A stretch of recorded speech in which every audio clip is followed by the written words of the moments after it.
نحمدہ ونصلی علی رسولہ الکریم اما بعد بسم اللہ الرحمن الرحیم السلام علیکم ورحمۃ اللہ وبرکاتہ۔ آج ماہ شوال کے بابرکت دن میں یہ ایک تسبیح پڑھ لے، فقیر بھی پڑھ لے تو وہ کروڑ پتی بن جائے گا۔ بڑا بد نصیب ہوگا وہ شخص جو اس تسبیح کو چھوڑ دے گا۔ آج ماہ شوال کی وہ بابرکت گھڑیاں آ چکی ہیں جس کا انتظار سب کو بے صبری سے ہوتا ہے۔ آج کے دن یہ موقع کبھی ہاتھ سے جانے مت دیجیے گا۔ فرشتے آپ کے گھر میں دولت لے کر آئیں گے۔ آپ خود بھی حیران رہ جائیں گے کہ اچانک دولت کی بارش کیسے ہوئی۔ محترم ناظرین، آج ماہ شوال کے بابرکت دن کا ایک خاص وظیفہ آپ کے حوالے کروں گی، جسے تسبیح پڑھ کر صرف اور صرف 101 بار پڑھ لیا جائے تو آپ کے گھر میں رزق حلال کی برسات ہو جائے گی۔ سرک پر مانگنے والا بھی رب کی رحمتوں برکتوں سے مالا مال ہو جاتا ہے۔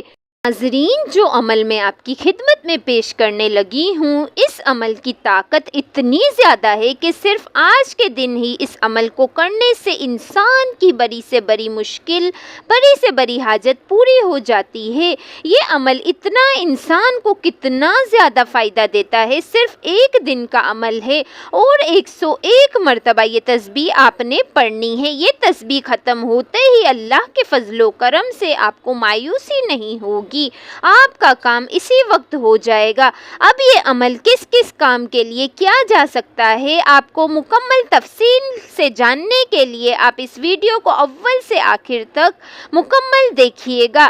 اس ویڈیو کے اندر میں آپ کو اس عمل میں ایسی باتیں بتاؤں گی، ایسے راز بتاؤں گی، آپ خود حیران ہو جائیں گے کہ اس عمل کی اتنی طاقت ہے کہ جو بندہ اس عمل کو ایک مرتبہ کر لیتا ہے وہ بندہ اس کو اپنی زندگی میں اپنانے پر مجبور ہو جاتا ہے، کیونکہ اس عمل کے ذریعے اس کو طاقت ہی ایسی ملتی ہے، اس کو اس کے فائدے اتنے مل جاتے ہیں کہ وہ بندہ چاہتا ہے کہ میں روز اس عمل کو کروں اور ہر آنے والا دن اس کی کامیابی کا دن ہوتا ہے۔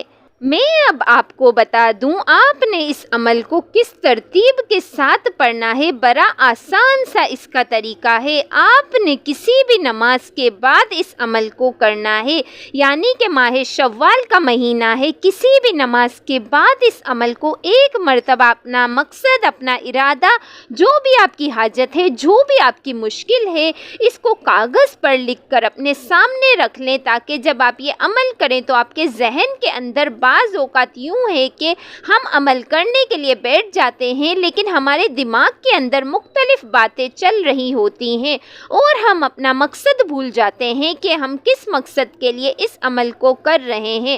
آپ اپنی یاد دہانی کے لیے اپنے مقصد کو کسی کاغذ پر لکھ کر اپنے سامنے رکھ لیں۔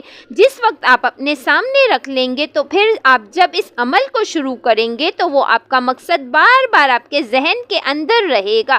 آپ وسوسوں کا شکار نہیں ہوں گے، کیونکہ شیطان بہت زیادہ انسان پر حملہ آور ہوتا ہے اور وسوسے انسان کے ذہن کے اندر ڈال دیتا ہے تاکہ اس کو اس کے وظیفے سے کامیابی نہ ملے اور اس کا ایمان کمزور ہو جائے۔ ناظرین، اب آپ نے کرنا کیا ہے، سب سے پہلے آپ نے ایک تسبیح استغفار کی کرنی ہے۔ یہ دونوں صورتیں پڑھنے سے پہلے ایک یعنی کہ 101 مرتبہ آپ نے کسی بھی نماز کے بعد جب آپ نماز سے فارغ ہو جائیں، کسی تنہائی میں بیٹھ کر جہاں پر کوئی بھی دوسرا بندہ آپ کو پریشان نہ کرے، ہر گھر کے اندر علیحدہ جگہ مل جاتی ہے تب بھی ٹھیک ہے، لیکن اگر نہیں ملتی تو پھر آپ نے یوں کرنا ہے کہ اس عمل کے دوران کسی سے گفتگو نہیں کرنی، آپ نے کسی سے بات نہیں کرنی، بس عمل کو جب کرنے بیٹھے آپ کا رخ قبلہ کی جانب ہو، اپنا منہ قبلے کی جانب کر کے بیٹھیں۔ آپ قبلہ کی جانب منہ کر کے بیٹھیں گے تو آپ نے سب سے پہلے ایک تسبیح استغفار کی پڑھنی ہے۔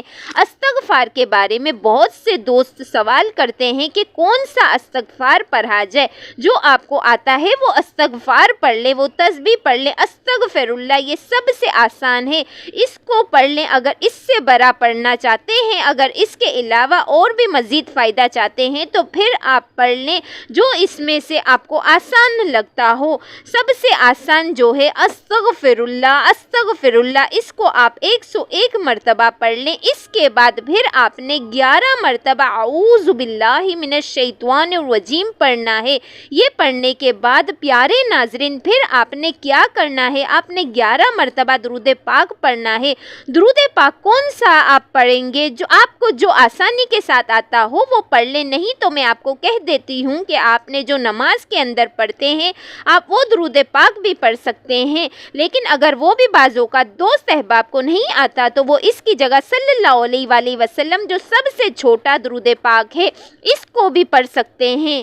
ناظرین اس کے بعد آپ نے کیا کرنا ہے، آپ نے ایک تسبیح آپ نے شروع میں 1 مرتبہ بسم اللہ الرحمن الرحیم کی پڑھنی ہے۔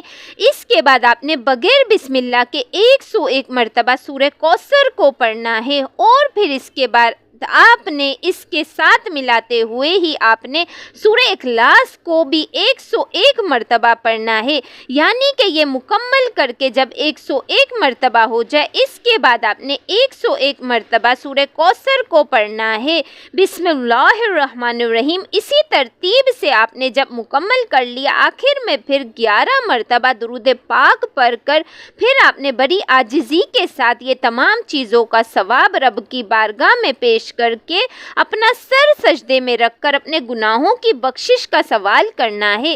اس کے بعد اپنی حاجت کی دعا کرنی ہے۔ انشاءاللہ آج کے دن میں ہی آپ کی حاجت، آپ کی مشکل آسان ہو جائے گی۔ اللہ تبارک و تعالی ہم سب کا حامی و ناصر ہو۔ ناظرین کمنٹ باکس میں اللہ تعالیٰ کے 99 ناموں میں سے ایک نام ضرور ٹائپ کریں۔ اللہ حافظ۔